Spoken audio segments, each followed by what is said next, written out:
안녕하세요. 북튜버 공가을입니다. 제가 처음으로 유튜브를 시작하게 되었습니다. 제가 채널을 만들게 된 이유는 제 생각을 누군가와 공유하고 사람들과 같이 좋은 생각을 만들어가는 일을 하고 싶었기 때문입니다. 유튜브를 시작하면서 이것만큼은 꼭 지키자고 했던 것이 항상 진정성을 가지고 말을 하자는 것이었습니다. 진정성 있는 마음으로 책을 읽고 그에 대한 생각을 하고 그런 생각을 누군가와 같이 나누는 마음에 항상 진정성을 간직하고자 합니다. 그럼 제가 처음으로 여러분께 소개해드릴 책은 아몬드입니다.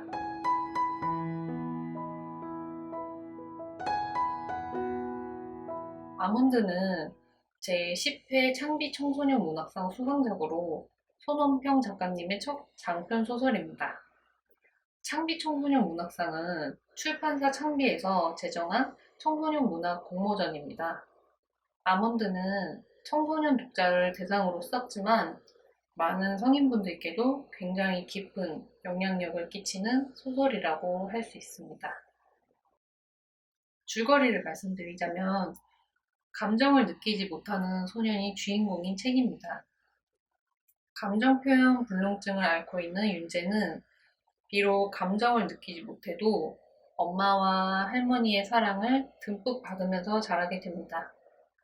하지만 윤재가 16살 되던 크리스마스 이브 생일날 불의의 사고로 윤재의 눈앞에서 사랑하는 할머니는 돌아가시고 엄마는 의식을 잃게 됩니다. 그런 상황에서도 윤재는 항상 정상적으로 살라는 말을 하던 엄마의 가르침을 잊지 않고 학교를 계속 다니기로 결심합니다.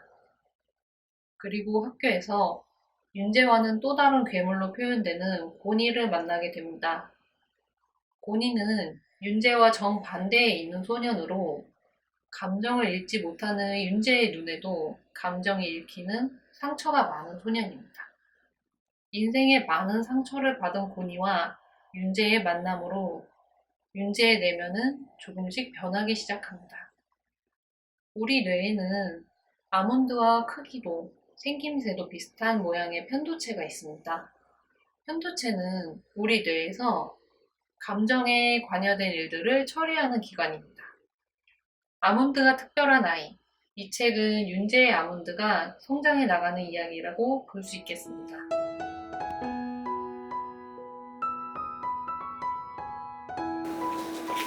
다음으로 제 개인적인 리뷰를 말씀드리고자 합니다. 감정 표현 불능증, 알렉시티미아. 그게 선윤재라는 소년을 표현하는 말입니다. 소년의 편도체는 작았습니다. 그 때문에 소년은 울지도 웃지도 않았죠. 보통 사람이라면 어렵지 않게 습득할 본능적인 규범들을 소년은 그렇게 하나하나 암기해야 했습니다. 엄마는 그런 소년에게 필사적이었고 상황을 제시하면 소년이 감정을 맞히는 문제를 매일 내곤 하였습니다. 소년의 생일날 지금까지 잘 커줘서 고맙고 그저 살아있어서 고마운 아들이자 손자를 생각하는 할머니와 엄마는 하루 종일 웃음꽃이 피어 있었습니다. 그리고 그날 엄마와 할머니는 낯선 괴한에게 표적이 되고 할머니는 마지막 순간까지도 소년을 지켰으며 엄마는 의식불명 상태가 됩니다. 오늘 누구든지 웃고 있는 사람은 나와 함께 갈 것입니다. 괴한이 남긴 유서입니다. 그저 웃었다는 이유로 할머니와 엄마는 소년의 곁에서 사라지게 됩니다. 엄마와 할머니가 괴한에게 공격을 당할 때 소년은 가게 안에서 유리문을 쾅쾅 두드렸습니다. 그저 두드리는 것, 그것이 전부였습니다. 소년은 감정이 없어서 인지만 하는 거죠. 누구나 필사적으로 행동했을 상황에서도 그저 쾅쾅 두드리는 것만이 그가 할 수 있는 전부였던 겁니다. 감정은 느끼게만 해주는 것이 아니라 우리가 행동하게끔 만드는 요소입니다. 그렇기에 감정을 못 느끼는 그의 행동은 정당합니다. 정말 어쩔 수 없이 정당합니다. 이제 내가 아닌 누구도 두 사람의 인생을 기억하지 못할 거다. 그러므로 나는 살아남아야 했다. 소년의 방식으로 최선을 다한 추모의 마음이었습니다. 엄마의 사랑에 대한 보답으로 소년은 학교에 다니기로 합니다. 그것이 정상적으로 살기 원했던 엄마의 사랑에 대한 보답이라고 생각하기 때문이죠. 소년에게는 불현듯 의문이 생깁니다. 정상적인 것, 평범하다는 것은 어떤 것일까? 남들이 어떤 말이나 행동을 한다고 해서 꼭 정해진 대응을 할 필요가 없는 게 아닐까? 모두 다르니까. 나같이 정상에서 벗어난 반응도 누군가에겐 정답에 속할 수 있을지도 모른다. 자신이 괴물이 아니라 그저 평범한 사람일 수도 있다는 생각을 하게 된 겁니다. 단단한 아몬드 껍질로부터 깨어져 자라려는 시도로서의 첫 발을 내딛게 하는 소년의 생각이라고 할 수 있습니다. 엄마에게는 알고 지내는 사람이 있었는데 엄마가 하는 헌책방 건물 2층의 빵집 주인 신박사였습니다. 그는 자신한테 무슨 일이 생기면 소년을 부탁한다던 엄마의 당부대로 소년을 경제적으로, 정신적으로 많이 도와줍니다. 부모는 자식에게 많은 걸 바란단다. 그러다 안 되면 평범함을 바라지. 그게 가장 기본적인 거라고 생각하면서. 그런데 말이다. 평범하다는 건 사실 가장 이루기 어려운 가치란다. 신박사는 평범한 것이 남들은 모두 쉽게 가지고 있으며 소년한테만 어려운 것이 아니라 누구든지 평범하다는 것 자체가 쉽지 않은 일이라고 소년에게 말합니다. 그리고 윤재는 소설의 또 다른 인물 윤 교수를 만나게 됩니다. 그의 아들은 3살 때 엄마와 함께 놀이공원에 갔다가 엄마가 전화 한 통 할 사이에 사라져 13년 동안 보지 못했던 자신의 아들을 대신해 잠시만 가짜 아들이 되어달라는 부탁을 합니다. 그는 친아들을 찾았지만 당장 살 날이 얼마 남지 않은 자신의 아내에게 지금의 아들을 보일 수는 없을 것 같다며 윤재에게 부탁하고 윤재는 그의 부탁을 들어주게 됩니다. 그리고 찾았다는 윤 교수의 아들이 바로 윤재가 만나게 될 또 다른 괴물로 묘사되는 고니였습니다. 고니는 엄마의 손을 놓치고 나서 잃어버린 자신의 인생을 되찾으려고 하는 것 마냥 온몸으로 반항의 기운을 내뿜는 아이였습니다. 고니는 윤재가 자신을 대신해 그토록 보고 싶었던 엄마를 대신 만난 것에 대해 분노하며 자신이 받은 상처를 윤재에게 폭력으로 풀어냅니다. 하지만 윤재는 말합니다. 나는 세상을 조금 더 이해하고 싶었다. 그런 의미에서 내겐 고니가 필요하다. 소년과 정반대쪽에 있는 소년, 고니. 윤재는 자신이 모르는 감정을 주체하지 않고 온몸으로 표현하는 고니를 통해 세상을 이해하고자 하였습니다. 하지만 정말 오랜만에 만난 유일한 가족인 아버지한테도 자신의 존재를 인정받지 못한 고니는 학교에서도 자신을 그저 문제아로만 낙인 찍는 같은 반 친구들과 선생님들로부터 상처를 받습니다. 어디에도 기댈 곳이 없는 고니는 자신만큼 딱한 상황에 처해 있는 윤재에게 그리고 자신을 남들처럼 낙인 찍어 보지 않는 윤재에게 조금씩 마음을 열고 다가가게 됩니다. 어느 날 고니는 윤재에게 가족이 눈앞에서 죽었는데 어떻게 멀쩡히 사냐는 질문을 던집니다. 윤재는 말합니다. 그냥 살게 돼. 나보다 오래 걸릴지는 몰라도 다른 사람들도 얼마 안 돼 먹고 자고 다 할걸? 사람은 살게 돼 있는 존재니까. 그는 아몬드처럼 단단한 사람이었습니다.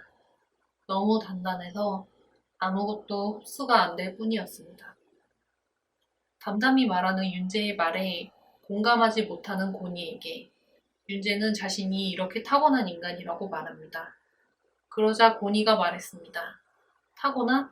그 말이 제일 재수없는 말이야. 어떻게 할 수가 없다는 뜻.